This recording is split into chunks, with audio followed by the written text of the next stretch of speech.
Here is a celery root. I'm going to show you how you peel a celery root. A peeler doesn't really work well because the skin is very thick. So using a knife is a good thing. I'm going to cut the top of this one here. Then I'm going to cut some of the bottom of too. Now you let it stand flat. And you're going to cut up the skin by following the shape of your celery.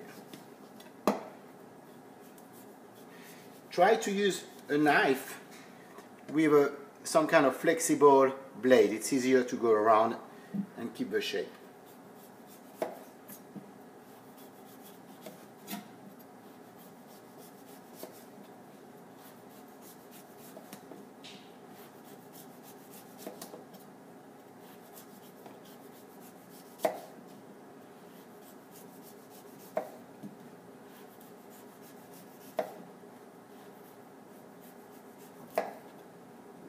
And here you have it. Remove the excess here. And here you have a nice and clean and pure celery root.